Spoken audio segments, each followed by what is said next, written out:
Il faut être patient, il faut être simple dans la vie. Il ne faut pas penser que parce qu'on a des gros diplômes que nécessairement ça va vous ouvrir toutes les portes. Ce qui compte ici au Canada, ce que je dois dire, c'est que c'est l'expérience. Quand tu peux démontrer que tu as une expérience, que tu as un apport, que tu peux apporter à l'entreprise, on va t'ouvrir les portes.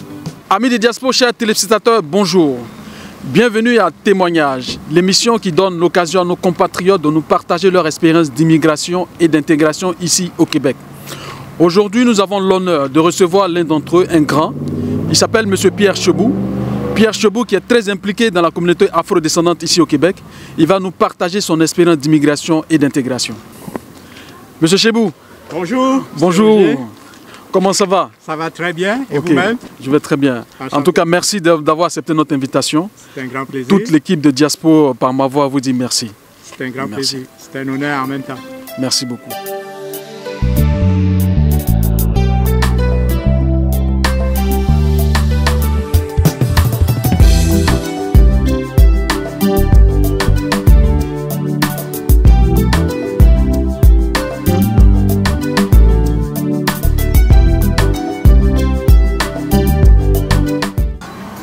Monsieur Chebou, oui. Aujourd'hui c'est dimanche, nous sommes dans la journée de déconfinement. J'ai envie de vous demander comme ça, comment ça va?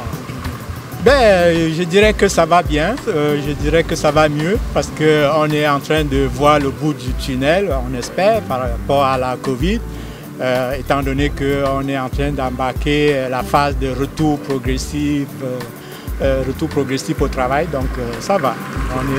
On relaxe, on prend ça relax. Et puis on espère que ça va aller de mieux en mieux. Affectueusement, on vous appelle Papa Pierre ici au Québec. Oui. Cela m'amène à vous demander comme ça fait combien de temps que vous êtes au Québec? Eh bien, ça fait, je dirais, 23 ans que je suis au Québec. D'où un peu l'idée que bon, les gens me considèrent comme parmi les plus anciens de la communauté ici à Québec. Et m'appellent peut-être par ma nature aussi, d'être un peu plus paternel, affectueusement, Papa Pierre, que j'accepte volontiers. Pourquoi avoir choisi le Canada comme pays d'immigration et plus précisément le Québec? Avant d'arriver ici au Québec, j'ai séjourné 8 ans en France où j'ai fait des études universitaires, des études de second et troisième cycle. À la fin de mes études en France où j'ai terminé avec un diplôme de doctorat en droit international, j'avais le choix entre retourner dans mon Cameroun natal ou bien d'immigrer ou bien de rester en France, mais j'étais plus, mes choix c'était plus soit le Cameroun, soit un autre pays que la France. J'ai profité d'une séance d'explication du cheminement d'immigration des autorités canadiennes à laquelle j'ai assisté à Marseille et j'ai décidé d'introduire dans ma demande pour immigrer au Canada. Et comme cela a fonctionné, alors j'avais le choix donc, entre le Cameroun et puis le Canada. Je suis d'abord allé au Cameroun, j'ai revu un peu comment ça fonctionne, c'était quoi le marché du travail, vu que ça faisait à peu près 8 ans que je n'y étais plus. Et donc j'ai décidé en ce moment-là, vu que j'avais déjà 2 enfants et j'avais envie de les procurer un cadre idéal aussi, non seulement du point de vue de la santé, mais du point de vue de l'éducation. Alors j'ai décidé d'immigrer au Canada et c'est comme ça que je suis arrivé au Canada. Et ça s'est passé en avril 1999, c'est-à-dire jour pour jour, là, 23 ans que je suis au Canada. Ok, Monsieur Chebou, on va se tutoyer hein, pour les biens de l'émission. D'accord. Vous avez dit tantôt que ça fait 23 ans que vous êtes ici au Québec. Ça veut dire que ça fait vraiment, vraiment longtemps.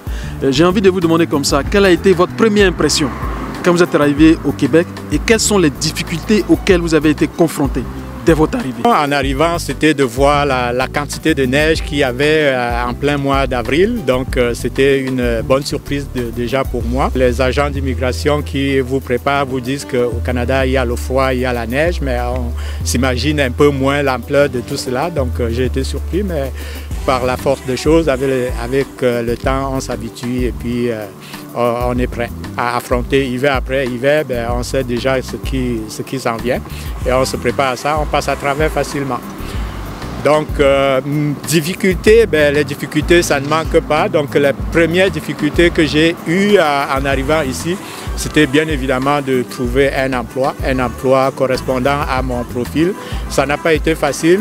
Dans les années, au début des années 2000, là, je dois dire que ce n'était pas comme à cette époque-ci, là où on est en pénurie de la main-d'œuvre. C'était l'inverse quand je suis arrivé. Donc, trouver du travail, c'était un peu plus difficile. Comme immigrant, il fallait envoyer beaucoup, voire des centaines de CV avant de prétendre avoir ne serait-ce qu'une entrevue. Et par la suite, après l'entrevue, on n'avait pas de réponse favorable nécessairement. Et c'est ça qui m'a amené à comprendre que ça ne servait à rien de continuer à envoyer les CV parce que ce n'était pas reconnu la formation et l'expérience qu'on arrivait ici au Québec avec. Ce qui fait que, comme je suis arrivé au mois d'avril, j'ai dû commencer à faire des petits boulots dans les manufactures, le temps d'attendre la session d'automne qui commençait en septembre pour me lancer rapidement dans une formation qualifiante pour pouvoir m'intégrer dans le circuit professionnel ici au Canada. Donc, petit boulot, oui, je l'ai fait d'avril jusqu'au mois de septembre à peu près parce qu'il était hors de question pour moi que je reste à ne rien faire. Peu importe les diplômes que j'ai, il fallait absolument que je travaille. Donc, je ne me suis pas gêné d'aller dans les manufactures, travailler à 7,50 $ de l'heure comme c'était le SMIC à l'époque. Et donc, grâce à ça, j'ai pu tenir le temps d'aller par la suite faire une formation. Et la formation que j'ai faite, c'était une formation, je suis allé faire une maîtrise en gestion des ressources maritimes, en transport maritime à l'Université de Québec à Rimouski. Et c'est cette formation-là qui m'a permis, dès que je l'ai terminée, déjà il y avait un stage qui permettait de finaliser le diplôme. Ce stage-là m'a permis d'avoir une fenêtre pour entrer dans le milieu professionnel. Et même trouver ce stage-là, je peux vous dire que ça n'a pas été facile. J'ai finalement réussi à en trouver dans le milieu gouvernemental, notamment à Transport Canada, mais un stage, figurez-vous bien, non rémunéré, alors que ce n'est pas dans les usages qu'on fasse faire des stages non rémunérés aux étudiants. Mais je m'y suis quand même plié et grâce à ça, j'ai pu faire un mois de stage à Transport Canada à Ottawa et à l'issue de ce stage-là, j'ai pu avoir des recommandations qui me facilitaient par la suite l'obtention de quelques autres contrats dans d'autres entreprises. Par exemple, grâce à ces recommandations-là, j'ai pu obtenir un contrat professionnel par la suite au gouvernement du Québec, c'est-à-dire au ministère du Transport, où je suis rentré comme professionnel à titre privé, à titre personnel, là, donc comme consultant. J'ai travaillé comme consultant pour le gouvernement du Québec pendant à peu près 4 mois. Et par la suite, je me suis présenté au concours qui était ouvert au gouvernement du Québec.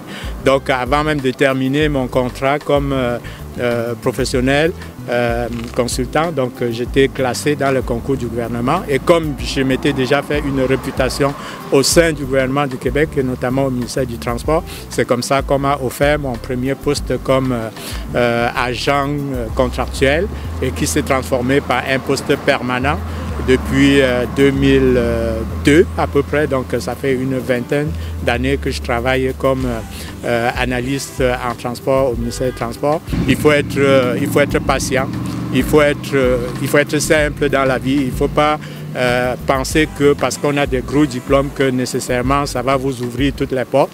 Ce qui compte ici au Canada, ce que je dois dire, c'est que c'est l'expérience. Quand tu peux démontrer que tu as une expérience, que tu as un apport, que tu peux apporter à l'entreprise, on va t'ouvrir les portes. Tout à l'heure, vous nous avez parlé des difficultés que vous avez rencontrées depuis votre arrivée et ça fait plus de 20 ans, ces difficultés-là. Est-ce que vous pensez que ces difficultés-là sont les mêmes aujourd'hui? Et parallèlement à cela, je sais que vous êtes très impliqué dans la communauté africaine ici. Est-ce que vous pouvez nous parler de votre implication dans cette communauté-là et quel est le regard que vous portez sur cette communauté-là ici à Québec? Eh bien, je dirais que les difficultés, il y en a toujours, mais ce n'est pas tout à fait des mêmes ordres. Dans le sens que, à mon arrivée, comme je disais tantôt, les boulots étaient plus rares. Or, de nos jours, les boulots, je pense qu'il y en a, mais il faut trouver une stratégie pour trouver un boulot qui correspond à ses aspirations. Donc, on a la possibilité aujourd'hui d'arriver et puis de travailler le plus rapidement possible sans passer par des étapes de manufacture, de taxi ou de restauration, parce qu'il y a un peu plus de besoin. Le besoin de la main-d'œuvre est criant en ce temps-ci. Donc il faut que chacun essaye de se trouver une place, essaie de se trouver un emploi dans le domaine qui lui convient le mieux. Et pour cela, ce que je conseillerais aux gens, c'est d'abord la formation. Tout passe par la formation. Parce que quand vous arrivez au Québec avec une formation d'ailleurs, il est très rare vraiment que vous puissiez vous intégrer le plus rapidement possible. Il va falloir trouver une façon de vous recycler, peu importe le domaine. Et puis, une fois que vous avez la formation ici, ça vous permet de franchir rapidement le pas qu'il faut dans le milieu professionnel. C'est vrai qu'on a toujours des enjeux comme le racisme, la difficulté de progression en carrière, mais tout ça, ça vient avec des préjugés qui ne manquent pas. Et puis, il appartient à chacun de faire un effort personnel pour surmonter les préjugés et travailler fort pour mériter la place qui va lui revenir, parce que c'est à chacun de démontrer qu'il est compétent et qu'à partir du moment où tu es compétent, ben, la place, on va te l'accorder. On ne va pas t'accorder la place pour tes beaux yeux parce qu'on veut la diversité, mais on va t'accorder la place parce qu'on sait que tu peux apporter quelque chose, un plus pour l'organisation. Donc, il y avait un deuxième volet à votre question tantôt par rapport à l'implication communautaire. Eh bien, je dois vous dire que c'est quelque chose qui rentre dans mes tripes à moi comme immigrant, c'est-à-dire de rassembler la communauté et puis les aider dans leur processus d'intégration. Peut-être c'est dû au fait qu'à l'époque, quand moi je suis arrivé, il n'y avait pas assez de personnes pour m'accueillir, ni de structures pour accueillir et orienter. Mais rapidement, quand je constatais qu'il y avait ce vide-là, dès les années 2005, quand je suis arrivé dans la ville de Québec personnellement, j'ai rapidement cherché à rassembler quelques personnes de la communauté pour qu'on puisse monter une association, une structure qui va pouvoir permettre une meilleure socialisation, intégration et puis accueillir du monde les nouveaux arrivants et les conseiller pour pouvoir non seulement s'intégrer plus rapidement sans perdre du temps, mais aussi participer à la société d'accueil en bonne et due forme. On a créé l'association AROC, qui est l'association des ressortissants de l'Ouest Cameroun à Québec, mais par la suite, on a aussi mis sur pied un autre organisme qui s'appelle 2-0, qui est une association qui regroupe les amateurs de sport, les amateurs du football, qu'on appelle ici en Amérique du Nord soccer, qui fait son chemin en ce moment et qui regroupe tout le monde dans la communauté, pas seulement les immigrants, pas seulement les Africains, mais c'est un regroupement d'amateurs de soccer qui est ouvert à tout le monde.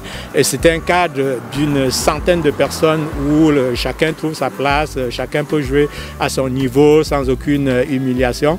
Et c'est autant de moyens que je contribue en tant qu'animateur de la communauté d'animer donc pour pouvoir faciliter l'intégration aux gens de la communauté. En dehors de ça, quand je suis arrivé au Québec, je me suis impliqué aussi dans un autre organisme qui s'appelait Commergence, qui regroupait des ressortissants africains là, pour réfléchir à l'intégration et aussi à un autre volet qui est le développement de l'Afrique. Après ça, il y a eu le COPAC, que j'ai aussi travaillé un peu dans la mise sur pied, même si je n'ai pas milité au sein de l'équipe dirigeante. Il n'en demeure pas moins que j'ai été pas mal sollicité dans la phase de mise sur pied des statuts de cet organisme-là. Mais toujours par rapport à mon implication communautaire, je citerai aussi une autre association. Celle-là, elle est pan-canadienne. Ça s'appelle AAED, qui veut dire Association pour l'aide à l'éducation et au développement. C'est un organisme qui vient en aide dans le domaine de la santé et dans le domaine de l'éducation. Les membres viennent de partout dans la diaspora camerounaise ici au Canada. Et l'objectif, c'est de trouver des moyens réfléchis et trouver des partenaires pour pouvoir venir en aide au développement dans notre pays d'origine qui est le Cameroun et au-delà.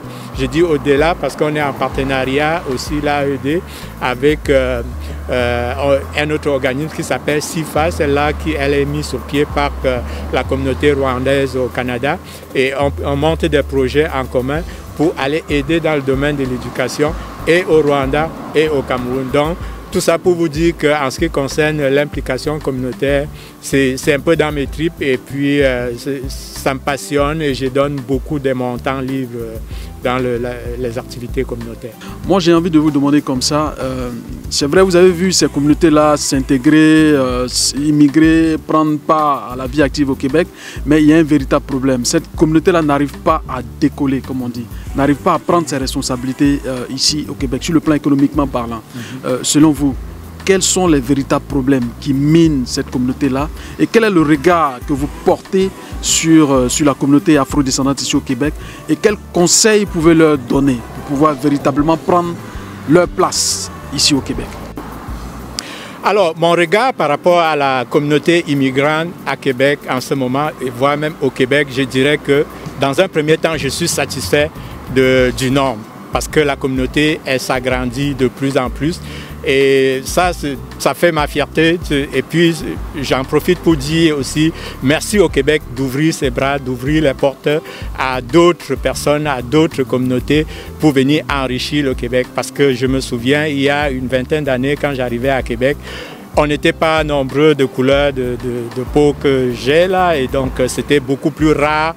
Je pouvais passer une semaine dans mon secteur où je suis sans voir 2-3 personnes de couleur noire qui passent.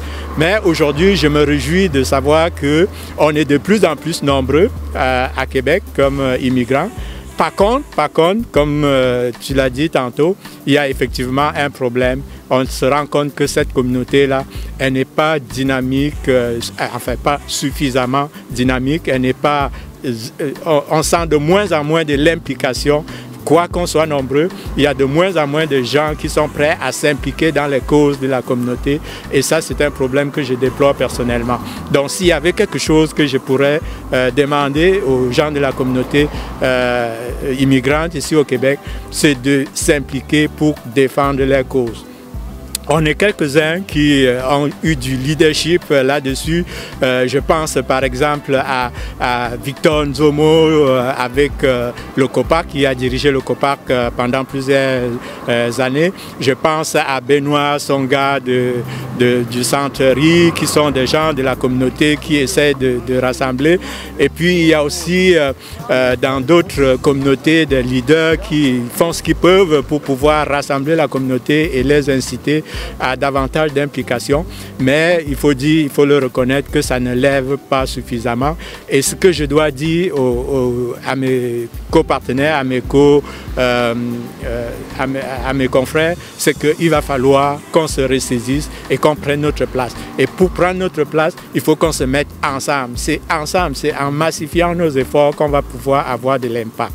On se rend compte qu'il y a de moins en moins d'Africains qui sont impliqués même au niveau politique. Quand on organise des meetings politiques lors des campagnes électorales, on a envie non seulement que les gens de la communauté s'impliquent en tant que candidats, mais aussi s'impliquent dans les débats, s'impliquent dans les revendications, dans les meetings pour exposer quels sont les enjeux, quelles sont les problématiques et faire en sorte que les Africains soient mis sur la carte, sur la map pour pouvoir poser les enjeux et chercher à apporter les solutions politiques que ça implique, que ce soit au niveau des enjeux de racisme, que ce soit au niveau des enjeux d'emploi, que ce soit dans les enjeux de logement, que ce soit dans les enjeux de progression en carrière. Il faut qu'on se rende compte que les immigrants, non seulement on les embauche, mais qu'on leur donne la possibilité, de progresser en emploi et d'occuper des postes de cadre. Parce qu'il faut se dire les vraies affaires, les immigrants, ils sont certes nombreux, mais ils ne sont pas assez représentatifs, que ce soit au niveau de la fonction publique, que ce soit au niveau des grands employeurs. On se rend compte que on peut avoir à peu près 18%, la communauté immigrante, c'est à peu près 18% de la population du Québec. L'objectif serait qu'on arrive à au moins 18% comme quote-part de la représentativité immigrante, que ce soit dans la fonction publique ou bien dans les organismes privés qui sont des grands générateurs d'emplois dans la société. On aimerait que les leaders soient en avant pour poser des questions, trouver des solutions, mais il faut dire que ces leaders-là, les voix ne portent que si on se rend compte qu'ils sont appuyés par les gens de la communauté et que ces gens de la communauté, ils sont nombreux à appuyer cette idée-là. Ce n'est pas juste le leader tout seul qui va porter le drapeau et puis si on se rend compte qu'il n'y a personne en arrière de lui qui l'appuie, ben, sa cause ne sera pas prise avec sérieux. Mais s'il y a du monde, si on se rend compte que c'est une cause qui touche plusieurs personnes qui sont par ailleurs des électeurs, hein, et donc on va accorder de l'importance à leur considération et puis on va les écouter. Et pour ça, ça prend de l'implication. Il va falloir que les Africains vraiment fassent un effort pour qu'une fois qu'ils sont intégrés, ils ont du travail, ils ont leur famille, il faut qu'ils se décident à s'impliquer dans les activités communautaires. Amis des diasporas, nous sommes avec Mme Carole Parent qui nous écoutait quand on parlait tantôt. Elle a juste quelque chose à nous dire. Mme Carole, bonjour. Alors, je suis tout à fait d'accord et favorable à ce qui vient d'être énoncé et je salue cette initiative. Moi, je suis impliquée dans le microcrédit depuis une vingtaine d'années, puis on a beaucoup fait d'initiatives pour impliquer la communauté. Et c'est comme vous disiez, il y a un petit élan, mais à un moment donné où, puis ça s'essouffle et puis on a de la difficulté. Alors qu'il y a, moi je suis dans l'entrepreneuriat, il y a une volonté d'entreprendre, surtout pour les gens qui viennent de l'extérieur, qui veulent s'implanter, qui veulent s'intégrer à la communauté et à la société dans laquelle ils arrivent. L'entrepreneuriat est quand même quelque chose d'intéressant. Et je vous inviterais aussi à impliquer les femmes. Parce qu'on a réalisé, nous, que les femmes entrepreneurs de ces communautés-là étaient vraiment incroyables, vraiment dynamiques et puis très patientes et volontaires, ce qui prend pour faire de l'entrepreneuriat. En tout cas, je félicite l'initiative et j'espère que ça va avoir beaucoup de succès. OK. Monsieur Chebou, oui. Quel regard vous portez sur l'implication des femmes au niveau communautaire ici à Québec et des jeunes en général? Alors, comme je disais tantôt, l'implication au niveau global, elle est un peu plus laborieuse, mais je dirais que les choses s'améliorent. Et par rapport à l'implication des femmes particulièrement, je peux dire que je suis fier de ce que je vois en ce moment avec l'émergence des femmes issues de l'immigration qui sont impliquées dans l'entrepreneuriat. Ça me vient en tête comme ça, là, Lisiane, ça me vient en tête comme ça, Bernadette Tagny, et j'en passe, et elles sont nombreuses. Je vois Sorel Cosmétique, je vois Annie Kouicho Djomo. Donc il y a vraiment de plus en plus de femmes immigrantes, parfois jeunes, qui s'impliquent au niveau de l'entrepreneuriat et j'invite davantage de femmes à ne pas hésiter à s'impliquer parce qu'il y a de la place pour tout le monde. Il faut se lancer et Dieu merci, les autorités en ce moment sont en train d'encourager l'initiative et des programmes existent qui sont même carrément dédiés à la communauté noire. Le gouvernement fédéral, le gouvernement provincial sont en train de mettre progressivement en place des programmes incitatifs pour faciliter l'entrepreneuriat noir et immigrante en général. Donc pour ça, on peut être fier de l'évolution des choses. Au niveau des jeunes, il y en a aussi qui sont en train d'émerger et qui méritent des encouragements. Je pense à Briquel Mambou. Je tiens aussi à souligner la Fédération africaine du Canada qui est en train de se mettre en place, qui est aussi une autre initiative encourageante qu'on doit orienter les jeunes, orienter les immigrants vers des associations comme ça là, pour réfléchir ensemble sur le développement et l'implication de notre communauté au sein du Canada. Papa Pierre, oui. Très récemment, on a eu affaire ici au Québec et partout en Amérique du Nord ici. On a été confronté à des problèmes de racisme. Cela a commencé notamment avec la mort de George Floyd qui a été tué aux États-Unis. Oui. Ici même au Québec, on a eu certaines personnes de couleur de couleur qui ont eu des problèmes avec la police, etc. Et on parle beaucoup plus de problèmes de profilage racial, Papa Pierre.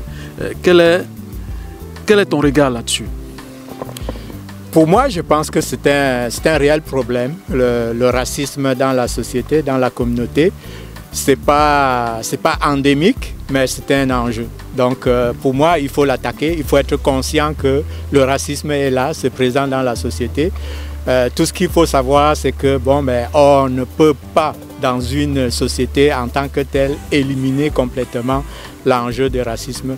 Mais il faut tout au moins en être conscient que c'est là que ça existe et non nier le fait que ça existe. Et à partir du moment où on reconnaît que ça existe, la prochaine étape, c'est de comment faire pour l'éliminer autant que faire se peut, comment faire pour diminuer les comportements racistes dans la communauté. Et pour cela, il faut que chacun essaye de prendre conscience que lui-même, il doit faire un effort pour ne pas être raciste lui-même. Parce que quand on parle de racisme, c'est dans les deux sens. Hein. C'est aussi bien le racisme de la communauté d'origine versus la communauté immigrante et vice-versa. Donc, il faut que chacun fasse un effort pour pas que le racisme passe par lui. Papa Pierre, tu nous as dit à l'entrée de l'émission que ça fait 23 ans que tu es ici au Québec. Moi, je voudrais savoir, qu'est-ce qui t'a le plus marqué ici au Québec? Et qu'est-ce qui te rend le plus fier ici au Québec? C'est l'ouverture et puis c'est l'entrepreneuriat. Donc je suis fier d'avoir choisi le Canada comme terre d'accueil et je suis fier de la possibilité que le Canada me donne, ainsi qu'à d'autres membres de la communauté, à mes enfants, à la famille, de pouvoir s'épanouir dans la communauté sans tenir compte nécessairement des origines. Papa Pierre, nous sommes pratiquement à la fin de l'entrevue. Oui. Voilà. Vraiment, on a fait un tour d'horizon de presque tous les sujets. Je voudrais d'abord, dans un premier temps, vous remercier. Remercier pour le moment qu'on a passé ensemble. Ouais. Vraiment, c'était très enrichissant. Tu nous as vraiment enseigné surtout sur l'expérience, ton expérience d'immigration, qui est vraiment une source d'inspiration. Alors moi, je voudrais demander comme ça pour le mot de fin, pour tous ceux qui nous regardent, parce que c'est sûr que Diaspo est suivi à travers le monde, pour tous ceux qui nous regardent, même pour ceux qui sont ici, qui ne vous connaissent pas, ou pour ceux qui sont en Afrique aussi, qui veulent immigrer, quels sont je dirais pas des conseils, mais les recommandations que tu pourrais leur donner pour pouvoir réussir leur intégration ici, et aussi à ceux qui sont ici, qui n'arrivent pas à s'intégrer en tant que tels, quels sont peut-être les conseils ou les recommandations que tu pourrais leur donner pour la réussite de l'intégration et de l'immigration? Alors, je commencerai par dire un gros merci à Diaspo Interaction, le média de la diversité, pour le travail qu'il abat depuis plusieurs années maintenant pour donner de la visibilité à la communauté. Et donc, ça fait vraiment plaisir de voir des gens qui s'impliquent de cette façon-là et puis de non seulement faire leur place dans la communauté, mais faire tout ce qui est en les possibilités pour faciliter la vie, l'intégration à la communauté aux nouveaux arrivants. Et de ce point de vue-là, je dirais un gros bravo à Diaspo Interaction. Pour les gens qui sont, ma foi, à l'étranger et qui aimeraient immigrer au Canada, moi, je dirais que ce serait un bon choix de choisir d'immigrer ici au Canada parce que c'est une terre d'accueil, c'est une terre d'ouverture et il y a de la place à tout le monde. Par contre, j'aimerais leur dire que le parcours est parfois long. Il y a beaucoup de bureaucratie dans les démarches à accomplir et je leur dirais qu'il faut être patient, il faut être prêt à lire et à comprendre la procédure, à remplir les formulaires de la bonne façon, parce que si ce n'est pas bien rempli, si on ne fournit pas toutes les pièces qui sont demandées, eh bien le dossier sera purement et simplement rejeté. Pas parce qu'on est raciste, parce qu'on ne veut pas de vous, mais parce que vous n'avez pas respecté la procédure. Alors d'ailleurs, pour ce qui est du processus d'immigration, je vous disais tantôt que le Québec est une terre d'accueil et qu'il y a de la place pour tous. Et dans cet esprit-là, j'ai écouté dernièrement l'entrevue de Diaspo Interaction avec le ministre de l'Immigration, M. Jean Boulet. Donc les Québécois, ils ne sont pas contre les immigrants, mais ils souhaitent cependant, Florent, et je vais être très franc, que les immigrants s'intègrent à la vie au vivre ensemble québécois.